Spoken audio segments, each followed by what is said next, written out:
So this video is regarding finding out mean of the group data. See, how do we find out mean? Mean of any raw data is found out by adding all the entries and dividing by the total number of entries.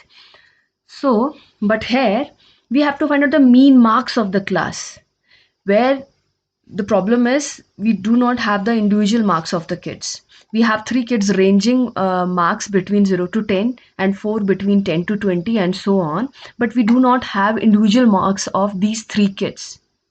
Okay, so they can be any marks between 0 to 10. In such a case, we take their marks as 5 each. Yes, that's may or may not be true. In fact, the chances are very less, but that's the best approximation. How come? There can be a child who has the marks 3, and there is a equal probability that the other child has 7 marks. Okay, and the third one can have 5. So there can be a spread, but the average of their marks is gonna be 5 only. No, means I can happily choose 5 as the average marks of these 3 kids. Okay, so I'm just taking their marks as 5. Okay, so the total marks of these 3 kids are gonna be 15 here. No, how come? Because there are 3 kids scoring 5 each, so we have 15. No, this is called the midpoint of this class, and in statistics it's called class mark of the class. So class mark is the best approximation. So they may not have 5 each, they may have 3, 7, but uh, on an average they'll have 5 only. So if I'm choosing each one of them 5, so some are below, some are above, so total is gonna be somewhere around 15 only. Yes, it is an approximation, but the best approximation.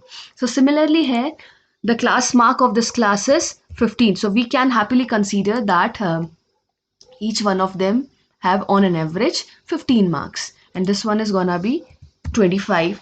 Okay, so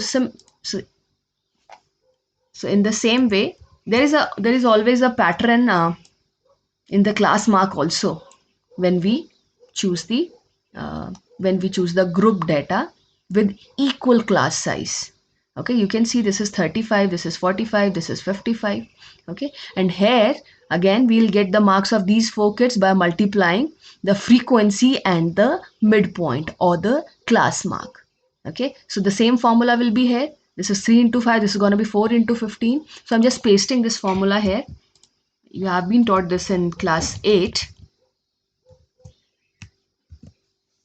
So these are the total marks of these the kids in the particular category. So how to find out mean? We just have to add up all of these and divide by the sum of all the means total number of students. So sum of all these entries. No. So let us find out the sum of these. So I'm working in Excel, so it's easy to work here. This is called sigma. Here this is called sigma, which means summation. Okay, so I just wanna auto sum whom all the entries from D2 to D9. Yes, it's correct, and the sum is 4055. I have to sum up this also because I just wanna find out the number of all kids. So this is auto sum here, and B2 to B9. Yes, this is your 85. Now how to find out average? Average here, average, or you can say mean marks. Average marks here that actually equals to this divided by this, now, which is 47.7059. So this is how we find out the mean of the grouped data.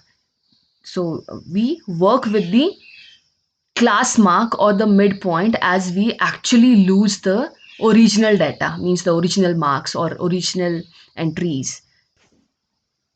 Just want to add some terminology here, some symbols here.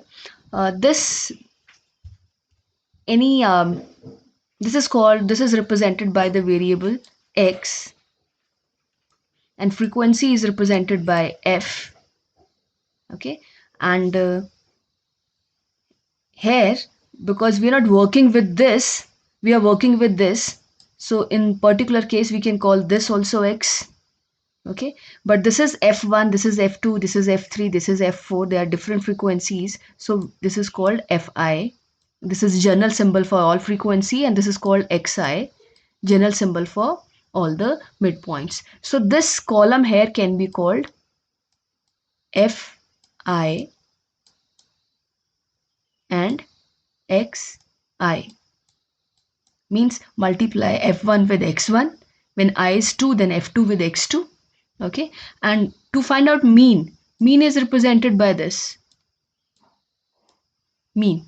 So how do we find out mean? We are summing up all fi xi, means we are adding f1 x1, this is f1 x1, f2 x2, f3 x3, f4 x4. Okay, so we are adding, this is called summation. Okay, we are adding all fi